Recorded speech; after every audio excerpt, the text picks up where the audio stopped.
respect the process. It has worked, evidently, as does the process usually. Kelly Hunter, Chris Stewart. It's been a big couple days. I read that. Yeah, it was in the news. It's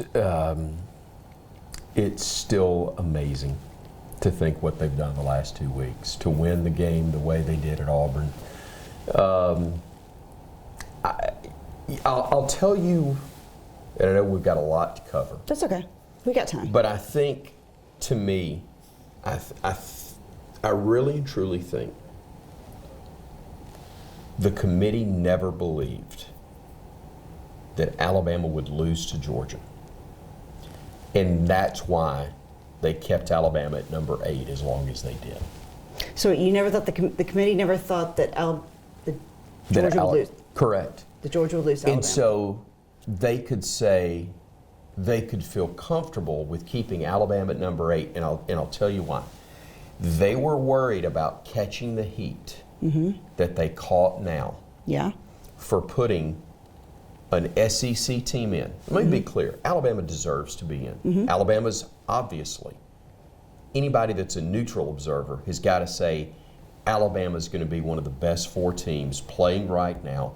If you're going to push anybody beside Alabama, I'm not saying push them out of the way, but push them beside, you could put Georgia beside Alabama, despite the fact Bama just beat them. You could say body of work, they're better, and who they are going into the playoffs. There's no way, unless you're a Florida State fan, that you could say you think Florida State is as good as Alabama or Georgia right now.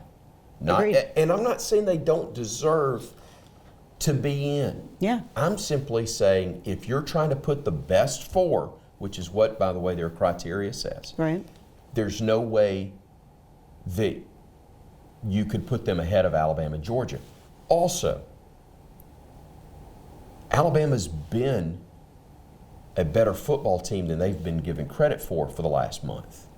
They kept them at 8 to avoid having to hear from everybody, oh, I see what you're doing. You're trying to put them up there so that if they beat Georgia, they're going to be in. Y'all are just making sure that there's an SEC team in the deal. And all of the non-SEC people could chirp and complain about it happening and all the conspiracy theories with Disney and ESPN and all, or ESPN, I guess Disney doesn't own it anymore, but all that stuff that's out there now, they were trying to avoid that, never believing that Alabama might actually beat Georgia. How much? They did that. How much, and you may know or you may not know, but I'm just curious, how much back channeling and influence is there to the committee members of phone calls, be it emails, texts, any sort of conversation that there might be in terms of swaying votes? I got no knowledge of anything there. Okay. I'm just curious. I have no knowledge of anything, but let's not kid ourselves. The old Bob Kessling line, the voice of the Tennessee Vols, it's not about the money. It's about the amount of money. Correct. Everybody knows Florida State has no chance against any of the 4 teams that are in the playoff right now. I say no chance, no logical chance. Especially Michigan right now. It's about TV ratings, about TV dollars. I don't know how much of a bath they took the last 2.5 quarters of the national championship game last year when Georgia was absolutely destroying TCU. But nobody was watching that game in the second half. No. They spent a lot of money all year long hyping up the playoff and the championship game. Nobody believed that Florida State was going to give Michigan a ball game or anybody that's in there a game. But everybody is talking about Michigan, Alabama in the Rose Bowl. So that's why I think they're able to say, yeah, I know we got them at 8. I know Florida State won again. Weren't expecting that to happen. Bam. Bama's number 4. Again, Bama deserves to be where they are. Yeah. But they should have been coming to 4 from number 6 at worst. And instead, They kept putting them where they did, Yeah. thinking they could avoid having to deal with any backlash. And then Bama messed up the script for them Yeah. and beat Georgia. Well, because, when you look at what the criteria are, and they say that none are weighted more than the other. You have conference, they like the conference champion, obviously. Sure. Which all 4 are. Strength of schedule, head-to-head competition, which really Alabama and Texas were truly the only head-to-head competition Right. of the 4. Comparative outcomes with a common opponent. And then the 5th was other relevant factors, such as the unavailability of players or coaches that may have Sure. affected a team's performance during the season or likely would affect them in a postseason performance. Right. So, as much as you feel bad for Florida State and their quarterback who said, I would have broken my leg sooner in the season. Yes, they did everything that they were asked to do, but so did the other teams. No doubt. Here's the bigger thing. It tells me the ACC has lost relevancy I would agree. among the, It's an we said Power 5. It's 2. Yeah. No. It's the Big Ten. It's the SEC. And if there is a third, it's the Big 12.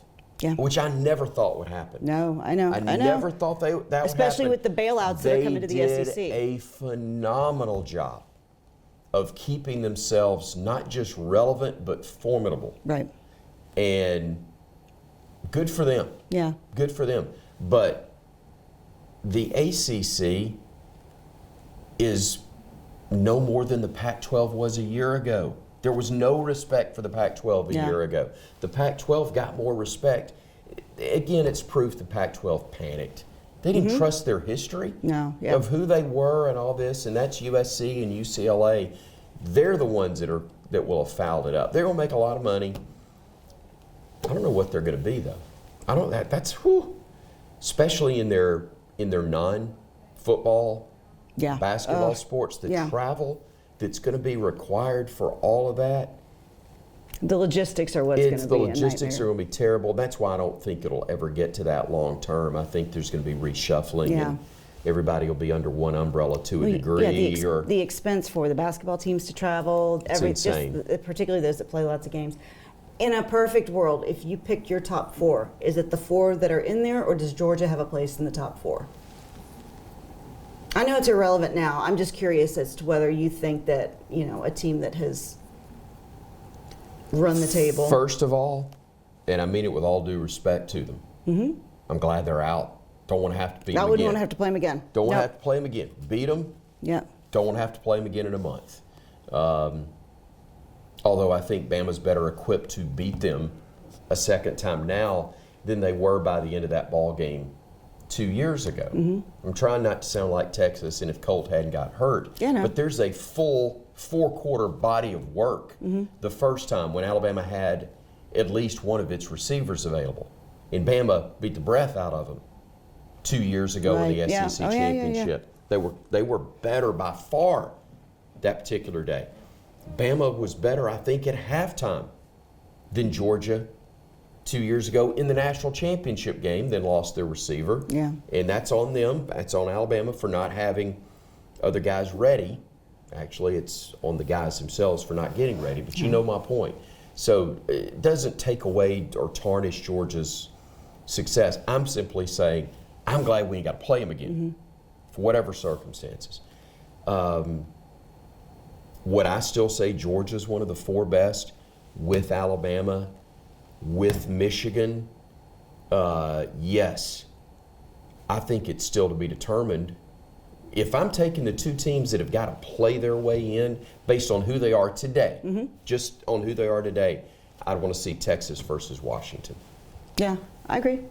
I still think Georgia-Florida State's going to be a great game. I think it could have been. I don't think Georgia's going to care because they hadn't been in, and Florida State may rally. But if they get popped early on for whatever reason, if they get punched in the mouth by Georgia, I think it'll be. But you think the dog's heart isn't in it? I think their best, I think the 2 teams' best going at it would be a really good ball game. entertaining ball game, entertaining storylines. Georgia's still 2 scores better. Yeah.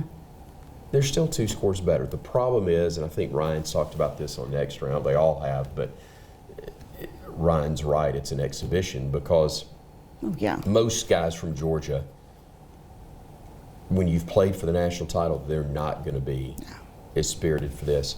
And Florida State can act like it matters and they'll rally. It still doesn't mean they're better than Georgia. But to that credit, you think about last year with Alabama, the guys that did come back and play in that game. And I think that's a tribute to Nick Saban and to Bryce Young. Well, here's the thing. The message it sent to the rest of the entire team, knowing what's at stake for Bryce Young and Will Anderson, if those guys are here and those guys are laying it on the line, by golly, I can lay it on the line. Because they risked, they had insurance policies, but they risked millions to just play in that ball game. And if they were going to play, you knew they weren't going to go halfway on the thing. So that's why that sent such a big message. I just think this one is different. And look, Coach Saban called this years ago when they went to the playoff. He goes, to me, what you're saying, the more teams you add, the more you've got involved, the more you're diminishing the regular season. Right. Or you're diminishing, excuse me, not the regular season, you're diminishing the rest of the bowl games. Yeah.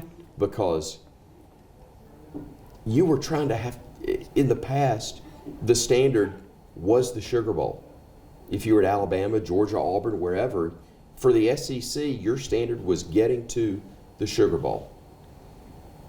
Now, here we were last year, and it took those 2 guys playing for the Sugar Bowl to really matter. To have relevance. To really be a relevant ball game. And now here we are. I couldn't tell you who's in the Sugar Bowl. I honestly can't remember. Now, thankfully, Alabama's in a better situation for them. But that's my whole point is these games, we're talking about the Orange Bowl. Right. Orange Bowl, one of the biggest historically ever. And we're saying, guys are going to be fired up about playing in it. It's the Orange Bowl, you're Florida State playing in your home state. You're Georgia. And your governor's filing, suit. So, okay, well, let's talk about better things. Trying to get a vote. Yep, okay. So you have been a part of SEC championships, of national championships. Let's go back to Saturday's game. And how does this one feel different? Personally, doing the play-by-play on it made it different. I loved it, and I loved getting to hear your call on CBS. Thank you. That was fun. That made it different, obviously, for me. Tom Stipe, who's done so many broadcasts over, and I don't say that being ugly, Tom, but your own words. Tom's been a part of everything that's been done on that network for close to 40 years. And, for basketball, for 41 now. For football, I think it's approaching 40, if it's not already there. So he's been doing it longer than Eli. Tom was very kind to me, complimentary afterwards. And that's between us what was said, but kind of like the meeting, the player-coach meetings. Well, I'm kidding. It was, you're right. My point to it was, I'm not doing it to pat myself on the back, but my reply to him was that I've never done a football game of this magnitude. I don't mind saying it. He said, I've never heard you better on football. I said, well, I've never called a game of this magnitude before. That's why the emotion, I've called big games. The Texas A&M at the end, games stand on their own, winning or losing when that hangs in the balance. But the emotion that I felt, because everybody that pulls for Alabama was feeling it throughout the course of that game. The emotion that I had was because of what was at stake, what was on the line, what they had done the week before against Auburn to give you the chance now for this game to mean what it would potentially mean. And so that's why the emotion. So that's different for me. I think what's different too is to see how far this team's come in the midst of a season. Because there were some question marks at times across the board, offense and defense. Yeah, there were questions about we talked Jalen, and that's understandable. But when we realized, well, part of the reason Jalen doesn't look great early on is offensive line doesn't look great. Right.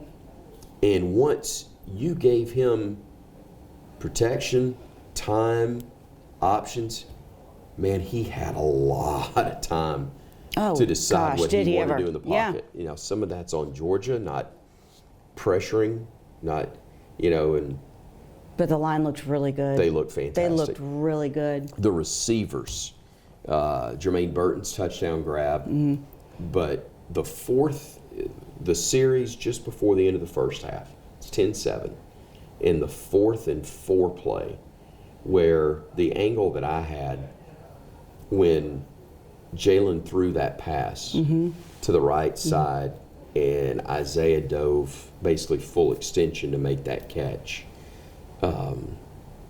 that was huge because it's the next play, I guess, that they get the touchdown to Jermaine or 2 plays later. So, but if that doesn't happen on 4th and 4, the touchdown can't occur. So I thought the emotion of all of that helped make that so special to see where this team has come from to be where they are right now. And they were going to get a ring. They were going to be SEC champions. We knew that on Saturday. They'd already grabbed the trophy, the confetti had fallen, all that stuff. We didn't know until the announcement the next day that they for sure were still in the hunt for the national title. But we knew they were SEC champions. And for those guys to be able to celebrate that and that fact alone was going to be incredibly meaningful. At what point did you feel like they had that game in hand? Was there a point that you thought we've turned the corner? I felt really good at halftime. And I want to say, honestly. though, Alabama fans felt, from what I could gauge, felt good going into this game. And I really felt, I was over in Atlanta, and every Georgia fan I encountered thought this was their year. They really thought this was the year that they were just going to eliminate Alabama from the conversation. I understand why they would. Yeah. Because 3 straight national titles. And a 29-game win streak, too. They hadn't lost in a long time. You're exactly right. 29 straight. They'd won the most recent meeting against Alabama, albeit 2 years ago. They act like they've won 2 straight years over Alabama. They beat us one time after they'd ended, a 6-7 game losing streak to Alabama, something like that. Georgia, and I said this, Georgia, up until Saturday, had a stretch of almost 3 full years where they were finally as good as their fan base has acted like they are for the last 40 years. Since they last won a national title, they've acted like they were national champions every single year. To a degree, I respect that. Small degree, I respect that. But that's the arrogance they've had. So when they've won 29 straight games, of course that's going to continue and maybe go to another level. I have zero doubt they felt like they were ready to absolutely, they had us on the edge and that they were going to watch us tumble off the cliff. Didn't happen. No. Because I think early in that game, most Alabama fans felt comfortable that this was going to at least be a competitive game, that they were not going to get run out of the building like a lot of Georgia fans thought they would. And the first drive didn't help matters. No. Again, I've used it on the radio and I've used it since, but it went through us like a hot knife through butter on that first drive. Yeah. Now, it was not pretty, and then you don't. So Bama doesn't do anything on its first drive. Georgia does what they do offensively, and then you, I think, go 3 and out on your second drive. You certainly don't get points. Defense gets a stop. Now you get 3, then you get 7, then you get 7 more right before the half. Yeah, I felt good, not to the point that I was going ahead and making reservations for either Pasadena or Houston, or I knew I'd drive to New Orleans, so I didn't have to worry about that. But I wasn't looking at flight options. Yeah. But I knew they had a great chance. And it was so impressive to me when Georgia makes it. Golly, I forgot, but they made it a 3-point ball game And then Alabama goes back down the field and Yeah. scores again. And then very late, Georgia makes it a 3-point game, and you don't give them the football back. Yeah. That's fantastic. And that's the type, that looked like old school Alabama. And I say old school, you know, where are we going back? 2 years? Yeah, but 3. But that's the kind of thing that's been missing. The joyless murder ball that we've joked about and heard fans talk about, that's what joyless murder ball was. You take away the other team's will, they may think they have hope, and then it's gone. They have no hope. Sometimes no hope comes late in the first half. Yeah. Sometimes it's having to watch your opponent take a knee and run out the clock, and you can't stop it, and you're not going to be able to beat them. That's what Georgia and Georgia fans had to watch. Yeah. And I said it in the air.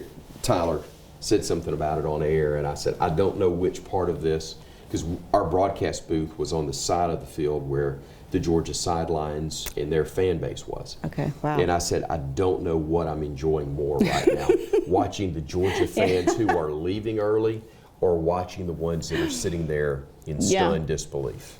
Both were pleasant. One of Coach Saban's part of a quote he said was turning the passion into execution. Yeah. I love that. I love that concept of channeling your playing with emotion, but playing in control. Right. Because you can play with emotion and just be completely out of control. I'll be shocked if you say no, but do you like the movie Old School? I love the movie. Okay. When it's if you're Will Ferrell in the locker room going, let's don't have anybody freaking out in here, okay? Yep. When it's that, okay, that's not productive. No. But when you're using it to your advantage, and Alabama clearly did, they're ready to rip. They're ready to rip the doors off that place, man. Another example: Kool-Aid goes out with what we know is a concussion. Yeah. Defense doesn't miss a beat. Trey Amos was came in and huge. just Sometimes being a huge factor in a game means that, you know, start to finish, you do your job, whatever. Sometimes it's a play here or there. I mean, you know, everybody knows what Will Reichard's meant, but how many times is he involved other than kickoffs? And by the way, don't downplay the fact that he kicked every kickoff through the back of the end zone, never gave him a chance at a return. That, huge.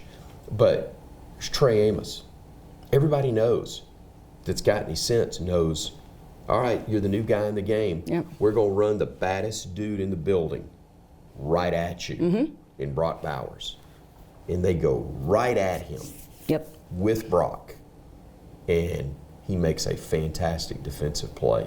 And then they go at him later, and he almost got a pick. Yes. If Bama, you know, you can talk almost and this and that, it's true.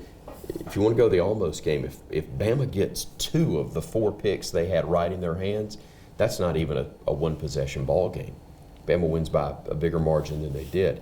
But they didn't give up. They may have dropped picks, but they didn't give up big plays in the process or after that. But Trey Amos was absolutely huge in that. He was great. Beautiful. And there's so many names. It really was not, again, this is what you love about this team, there was not one guy. No. There's so many people you Didn't have their best running back. No. Starting running back. You talk, like, Jaden Roberts, lights out. Oh, yeah. You talk about Caden Proctor. Once again, and what we mentioned earlier, what cannot be overemphasized was the growth of this offensive line. Sure. That was so maligned. Even midway through the season, even last week when we were talking about Seth McLaughlin and the long snap, they played. I mean, it was beautiful to watch. It's great to see those kids develop, and again, it validates the belief that Alabama had in Caden, that they stuck with him. They worked somebody else in there too, but they didn't give up on him. And to his credit, this guy who's been so dominant, I'm going to guess from the time he first stepped on a football field, because I'm going to guess he was bigger than everybody else. And when you're that much bigger, and you've got some talent, and you're coachable. You can dominate everybody up to a certain point. Well, he got to that point. You're a freshman on the offensive line in the SEC, and in week 2 you're playing Texas. You're going to get exposed. There's stuff still to learn, but they stuck with him. He, like you said, was coachable. he got better each week and put himself in a position that he was a force in that ball game on Saturday. And obviously, by no means am I putting speculation out there, but do you think Tommy Reese will be back next year? I mean, I know coordinators come and go. I'm curious. I think they're really happy with him. If you're asking me, if you're asking me if I think they'll make that Nick Saban wants to make a change, I would be shocked if he did. Or whether Tommy Reese wants to make a change, if Tommy Reese may get a head coaching offer. Yeah. You don't know what's going to come to him, but I hope he's back, especially with Jalen, in all likelihood, back again next year. I would think now that he has a season under his belt, and not thankfully the season's not over, but he's had a chance to learn it. He's not going to go let's put it this way. If he is still a coordinator, there is nowhere in the nation he's going to go where he'll have a chance to work with better talent, make more money, and have someone better to learn under for another year than Nick Saban. Yeah. It's a grind. Coach knows and has said he's not the easiest to work for. There are a lot of guys that have left him, needed a break, but have gone, you know what? Learned a hell of a lot from him. Learned a hell of a lot. I'm going to go back. Kevin Steele's a prime example. Right. Oh, yeah. He's on the hat trick, isn't he? With his. This is his third time there, and second time as a coordinator. And good gosh, we ain't talked enough about the job he's done. I know, and it's putting those people. You can have all those guys, but to get them to believe you and what you're trying to get done, and to push buttons when it's the right, and knowing when to just let the dogs run. Right. No exactly. Yeah. No. Exactly. That's been great, and I'm happy for Coach Steele. I'm happy for all that staff under Nick Saban, including him, obviously. But besides the players, those guys have worked really hard to get this team from where they were to where they are. Well, and we really don't talk enough about what Coach Steele has been able to do, but the defense, they do seem to, okay, we're going to see what the offense is going to show us. And then we're going to, okay, that's what they're going to do. Here are the adjustments we're going to make. Right. It's nothing radical, but we're going to shut down whatever they're coming at us with. Well, and a big part of it is so many teams. I can't tell you how many times I've done TV shows with Nick Saban over the years where we talk about other teams getting away from what they normally do on their opening script of plays, their opening drive or two. And it causes problems. When you've got really good talent across from you and they're able to execute in a small sample size something radically different from what they've been, your guys are going, Coach, we never saw any of this on film. Well, now they go back to, now you adjust slightly and yet still have your knowledge of everything you've prepped for coming into this, and you're able to calm the waters, so to speak, and they did a great job of that. I said it earlier, but I was highly concerned after that first drive, and then Bama doesn't do anything on its next series afterwards, but when they got off the field in a hurry on the next drive, you started to get, and then got points, then you're better like, okay, we've gotten the game under control. Now let's go play. Right, track meet's over. Yeah, we're gonna settle in and see. Bulldozer. Yeah, more like it. So, getting back to now, guys have the week off, if I'm not mistaken. I think you're right. I don't remember. Guys have the week off. They'll get into starting to work on Michigan next week. Do you think, and obviously this is completely speculative, who did Michigan want? Did they want Alabama? No. Gosh, no, we saw that. I mean, I saw the reaction of when it was announced. But, sometimes it's like, okay, you see signs, we want Bama. I didn't know if, okay, you know what? We're going to make this happen. We're going to go head-to-head. We want Alabama if we're going to prove to everybody that we are the number one team in the nation. That is something that I'm sure they have convinced themselves of by now. Yeah, that's true. But in the moment, the initial reaction, I think, was legit because they're thinking, hey, we're going to go to Pasadena, nice trip, it's cool being there, we're the number 1 seed.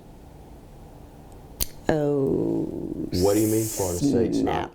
Now, it's not that they were going to take them lightly and not that we No, wouldn't respect them. entirely and different. not that Alabama's guaranteed to beat Michigan. I don't mean that. I'm simply saying it would be foolish of them to feel like they'd rather play Alabama than Florida State. Heck yeah, I'd rather play Florida State than Michigan right now. But just glad Bama's getting a chance to play, period. Obviously, we're kind of homers, but I do feel like this is the bigger game. I almost feel like in a lot of ways that this could overshadow potentially a national championship game. I don't know. I agree with you. I mean, I know what you're saying, but I don't agree because if it's Texas versus Michigan,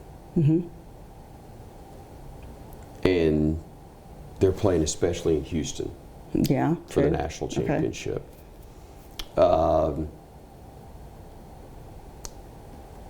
If it's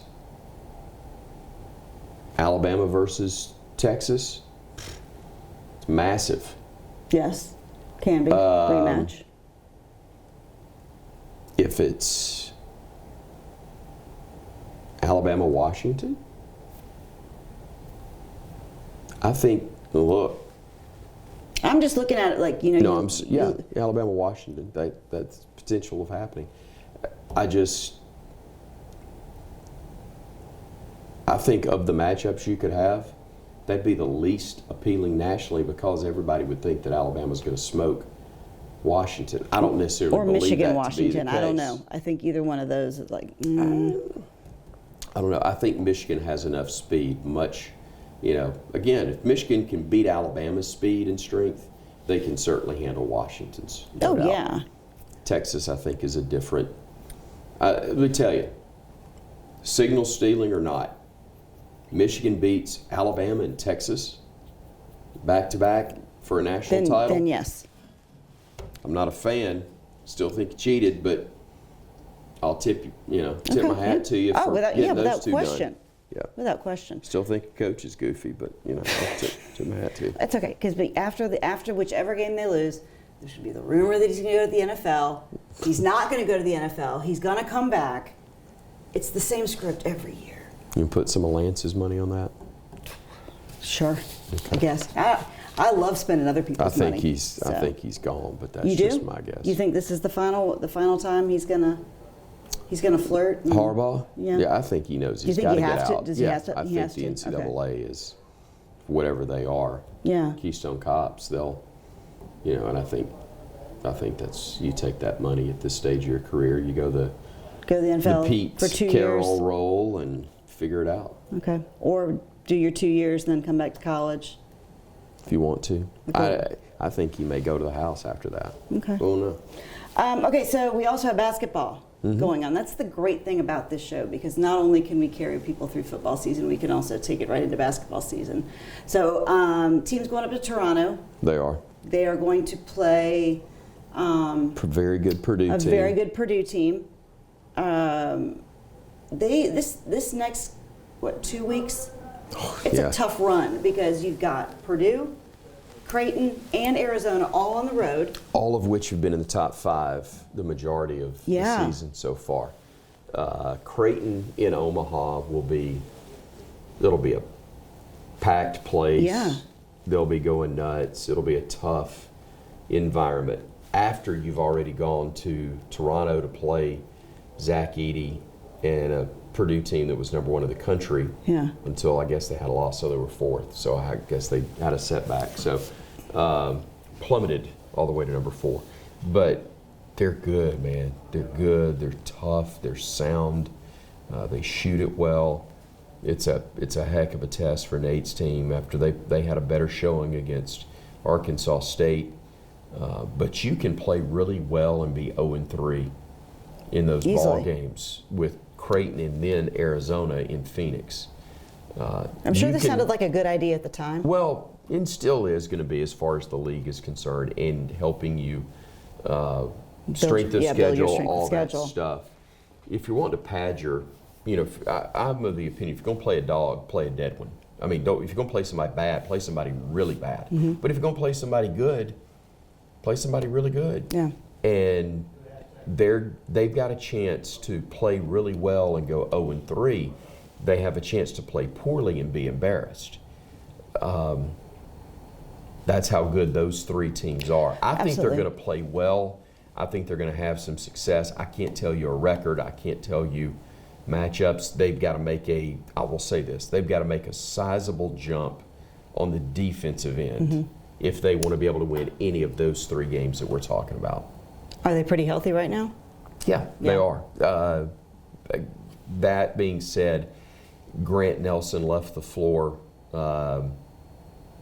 during the Arkansas State game, and I have not talked directly with anybody about his status and how he looks. But unless there's something going on there that's a red flag that I'm not aware of, then they're fine.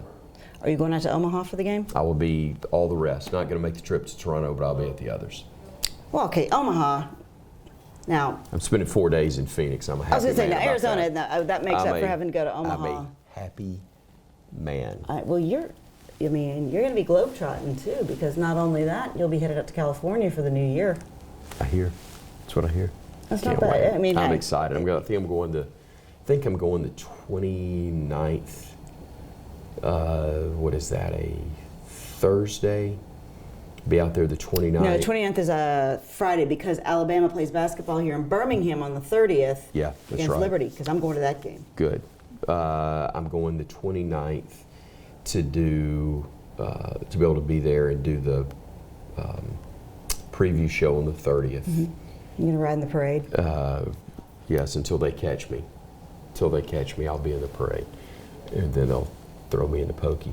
But I'm looking forward. I've never been there for the ball. I've never been to that stadium. I've been to UCLA, been to their campus. I've done a basketball game at Pauley Pavilion. So I've seen Los Angeles, but I've never spent any real time there. And I am looking forward to that experience. That's gonna be and cool. then the Rose Bowl. Yeah. I hear the stadium itself is not even very good, but the set around it is phenomenal, and I can't wait to see that. You got to stop and take time to smell the roses, is what I've heard. Plenty of options to do so. I'm happy for you. I didn't have in the office pool you having any lines cornier than mine, but congratulations, you won. Nice job. I try. I try. So something else exciting, because the Christmas season is upon us. One of the best gifts that you can give someone is a Chris Stewart T-shirt. For all the Roll Tiders out there that's looking for the perfect gift for their loved one this season. So Jim Carabin's my boss. You know Jim, general manager of Crimson Tide Sports Network, and he said back middle of the season, by the way, we're doing the shirt. I said, what shirt? He goes, let's get out of here. And I went, you're kidding. He goes, no, we got to do the shirt. Yeah. So I thought, okay. Since last year, I've told you I love that line. Know. So, and that was again in the heat of the moment at the end of the Texas A&M game, and used it a couple other times since then, but was shocked at people saying it back to me, because it's not, bottom is one thing, because I've said bottom a gazillion times, made 3-point shot. It's just happened, it's evolved. Yes. And the let's get out of here, I had people saying it to me so many times that I almost felt obligated a couple of times, to do it. Absolutely. But he said, we're going to do the shirt. And I'll tell you the coolest part of this, besides the fact that Are they they're giving just you a doing free one? I bought the first one. Okay. I will tell you, I bought the very first shirt online. It's called, you got to plant I the wanted seed. to make sure. Well, I wanted to make sure that somebody bought one. Well, that's crying the out loud. seed. You got. I got it See? done. I bought Selling the themselves. first one. I'm told I got some more coming Okay. my way. The coolest thing for me, my daughter designed it. That is She pretty cool. designed the logo. They had come up with, from J&J Apparel, they had sent one that I really did like, but she sent me one that I thought, that is so cool. It was That is awesome. I didn't know that. When you take a look at the shirt, she designed all of that with the headphones and Yeah. the audio waves and let's get out of here. And they had come up and say, hey, we want your signature on it, which you talk about pressure now. Since I was like 3 or 4 years old and I couldn't even really spell, giving my autograph. Yeah. I remember as a 4-year-old giving people my autograph that didn't even want it. Right. And I've had some people that have known me that long that say, Chris, I've still got your autograph in a drawer, which I just think is hilarious. But to sit down and know that this is the one that's going to be on the shirt, I don't know how many times I did. I only misspelled it the first 2. Well, yeah. But I did get it right, and I was like, okay, I like that. So the shirt, That's the awesome. autograph's on there, CTSN logo, and let's get out of here. Yeah. It was fun. So they can find it at JJapparel.com is where they're selling it online. The letter J, the letter N, the letter J, apparel.com. And it's It's cool. a great I'm shirt. excited. I know. They did a nice job with it. It's a Gildan shirt. It's a nice shirt. So it's fun. Again, to bring it back to myself, I'm like, I know someone famous enough to have their own T-shirt. Or goofy enough. to That have is his own awesome. Shirt. No, I'm excited. So Size you want. Tell me later. for the loved one, the Roll Tider in your life, no more perfect a gift than that. And then also, if they want to find you, they can always go to Chris Stewart, 2 S's online. 2 S's online. Okay, so we'll be back here next week. Good Lord willing, creek don't rise. Exactly, and we can get more into Michigan. I really didn't want to do too much on Michigan today because I feel like we've got time. We gotta talk schedules because I'm trying to remember when I'm leaving. But I think it's Thursday. We're good. I'm sorry. We're good. Okay, yeah. I'll be here. Okay, yeah, because I mean, I'm sure in the time between now and the actual game, Harbaugh will say something that will get people going. I'm going to be nice. It is the Christmas season. See, you're better than Tilly's I am. not. See, that's why you're better. See, that's why you're getting a T-shirt. The things you say go on T-shirts. Thank God all of them do. The things I say get, repo. Yeah, exactly. Okay. Even though we got basketball, so we do need a good. Roll Tide, everybody. That's right. For Chris Stewart, I'm Kelly Hunter. We want to thank everybody here at Disrupt the Media, and we will see everybody again next week. Roll Tide. Roll Tide. Basketball Saturday. Basketball Saturday. Saturday. Crate. Okay. Saturday Purdue. Next Saturday- week Crate. Sorry. Saturday Purdue. I know. International basketball. I missed the dress rehearsal. Same college line, no international line. Correct. Okay. Where you're going with that. I know. Okay. If it's a Thanks. line, you'll cross it. Thanks, everybody. Have a great week. We'll see you next time.